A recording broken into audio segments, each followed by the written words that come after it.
Yo, what's going on, and welcome back to another Genshin Impact video. And today we are going to be talking about what to prioritize with your resin, because there's a few different things you want to farm and you don't have enough resin to farm everything at the same time.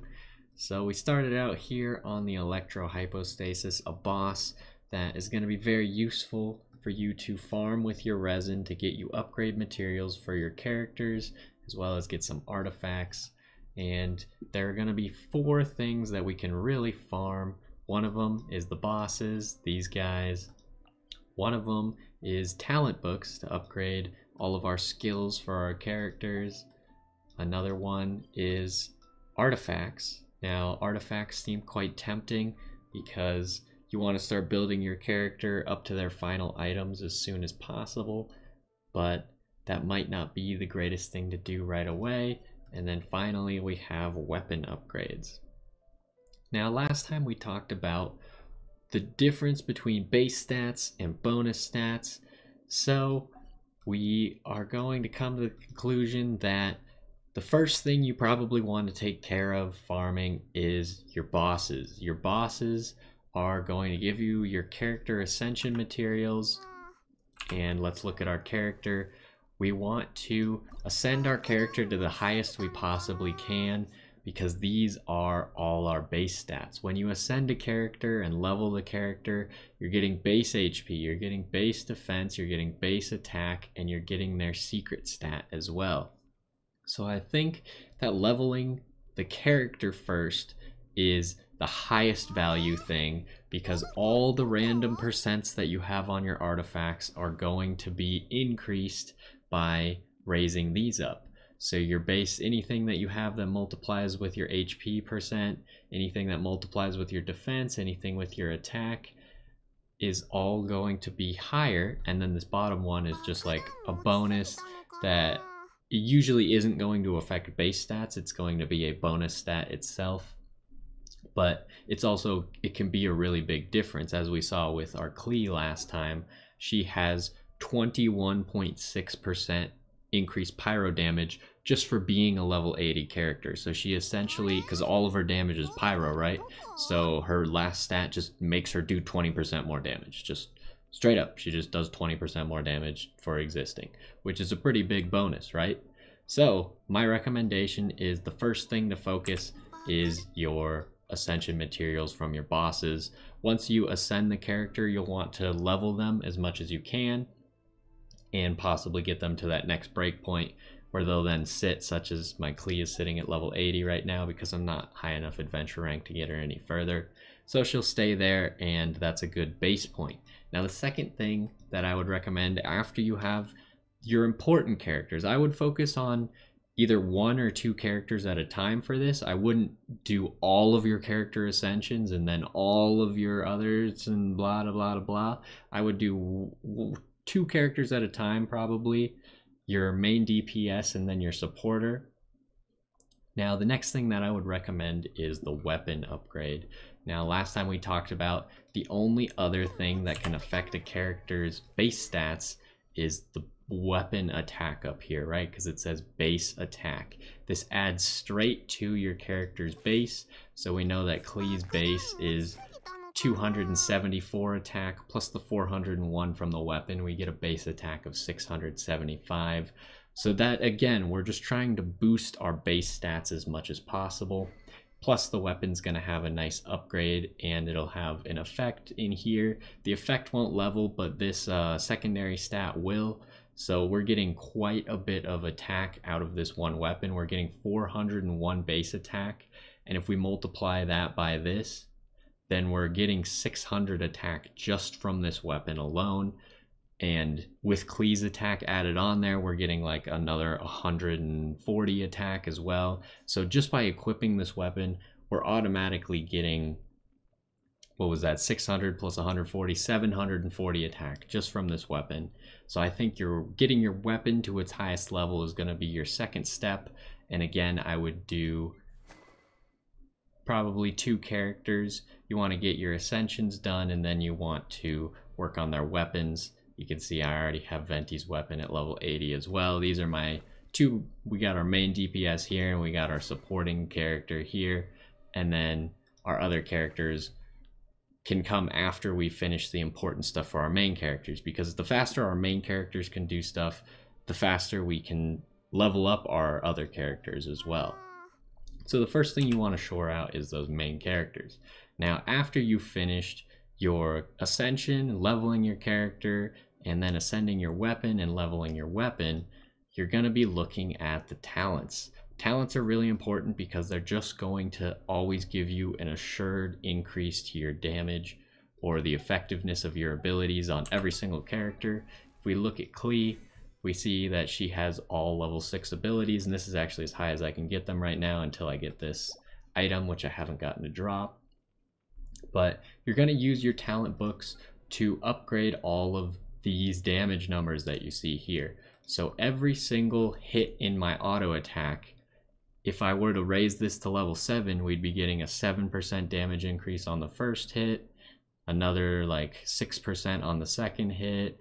It looks like a 9% on the third hit. So you can see these are all really big changes. That's like just across the board, 6 to 7% just damage up every time I level this ability. As long as I'm using this ability, then it's just going to be an upgrade to how much damage Klee can do by a certain percent. Now, if we look at a character like Venti, who's mainly my support character, you can see that I haven't really leveled his auto attack because I don't auto attack with him very much. What he's there for is to use his ability and use his elemental burst. And then after that, it's pretty much back to Klee. And Klee, I use everything on her, so I want everything as high as possible. So if you're looking at your talent books, make sure you only invest in the talents that you're actually using. You don't want to spend a whole bunch on a talent that you're not really using, like Venti's not doing auto attack damage, so I don't need to invest a whole bunch of talent books in that right now. I can use my resin on other stuff first, and then if I am happy at the place I'm at, I can work on getting these lower stats up, because they will still be effective. It's just they're less effective because I'm not using that specific talent. Now, finally, we have what everyone really wants to farm, which are the artifacts.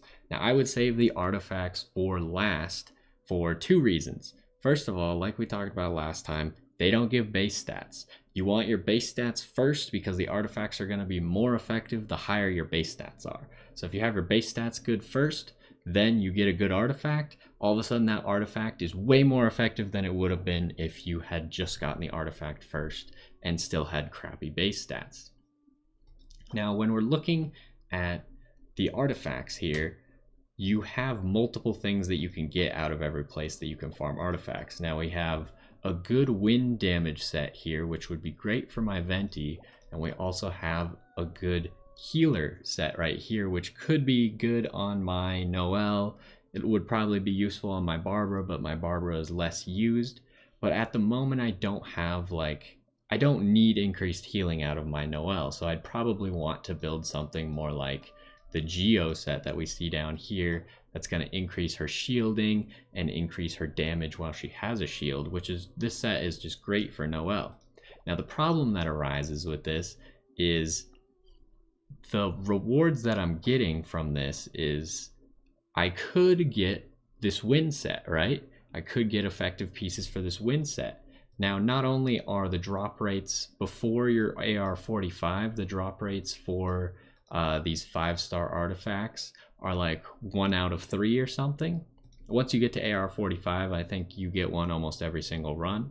But before this, to get a good meaningful artifact, it needs to be a 5-star, right? I probably already have a full set of 4-star gear because my bosses over here that I farmed first are gonna give me just basic good artifacts like Gladiators and Wanderer's Troop are just good basic artifacts that I could put on my characters. They'll gain attack, they'll gain effectiveness, elemental damage, and stuff like that. So they'll already be doing a good deal of damage. Now, I want to make them better. I want to optimize their builds. So I'm hoping to get a 5-star artifact that is better than what I currently have. So we first need to get a 5-star artifact, which is about a 1 in 3 right now, but it could become a 1 in 1, which at 45 I would recommend that artifacts are becoming more important for you.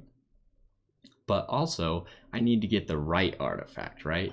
So I could either get this artifact, which I really want for my Venti, or I could get this Maiden Beloved, which I don't really want for anyone at the moment because I don't have a great character for it.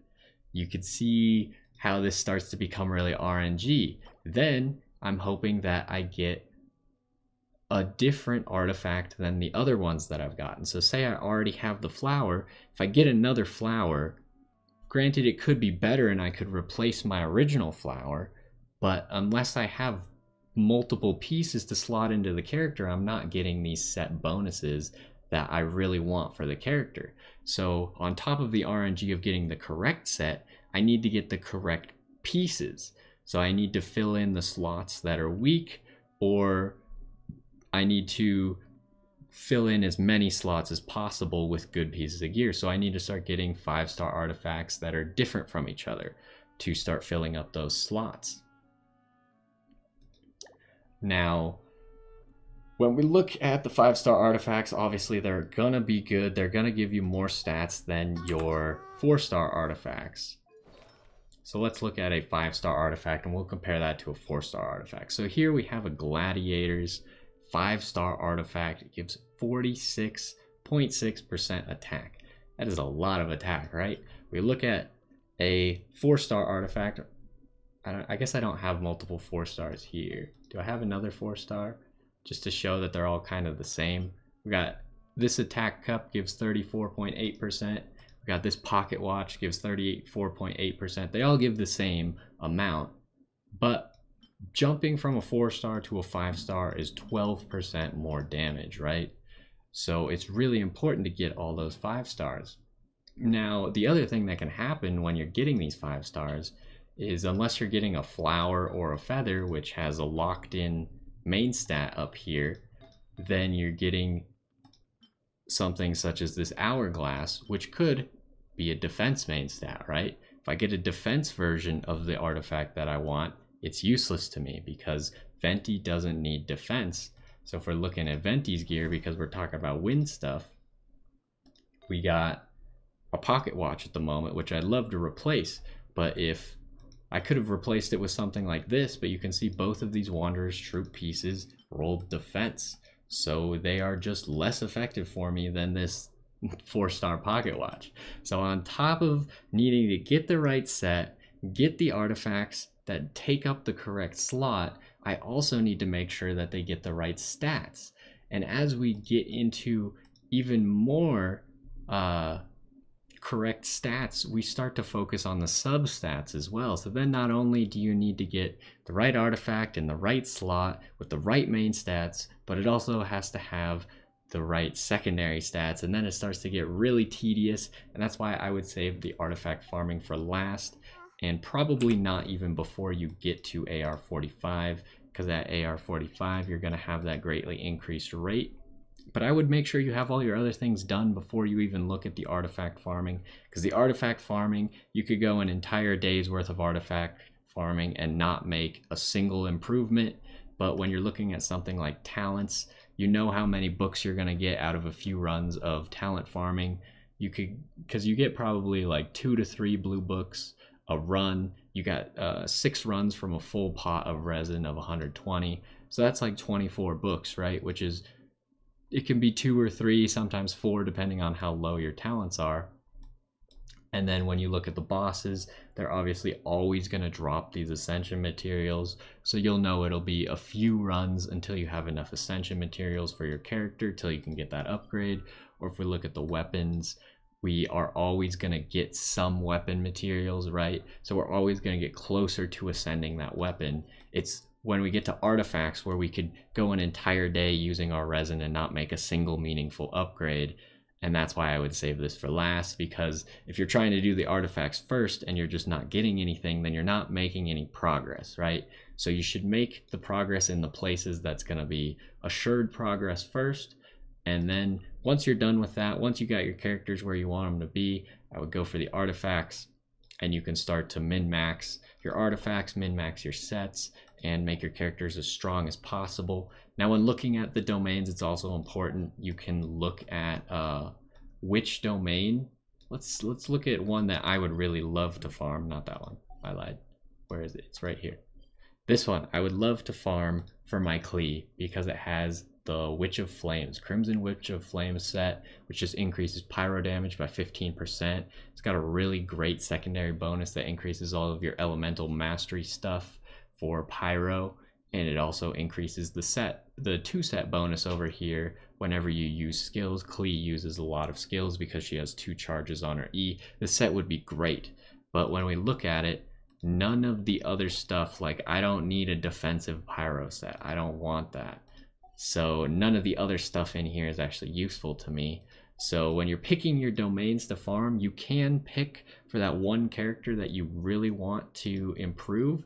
But say you're not like me and you're not using Noelle as a healer, and instead you're using Barbara, or you have Jean or Chi-Chi, then all of a sudden this domain is going to be really good, because if you're using either Sucrose or Venti, this is going to be your best item possible for them, most likely.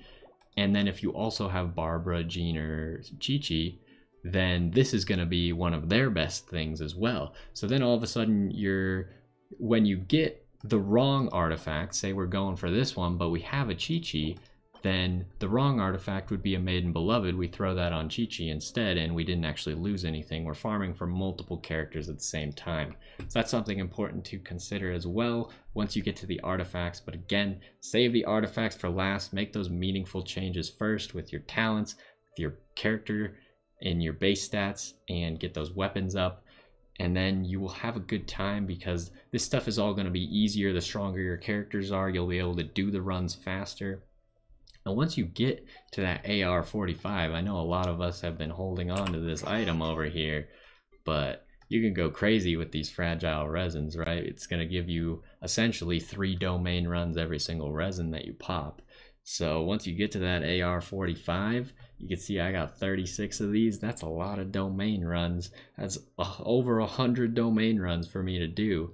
So if I have all my other upgrades done, I can throw that all at artifacts. 100 tries of getting the right artifacts, I'm going to make a few improvements, right? So that's what I would recommend.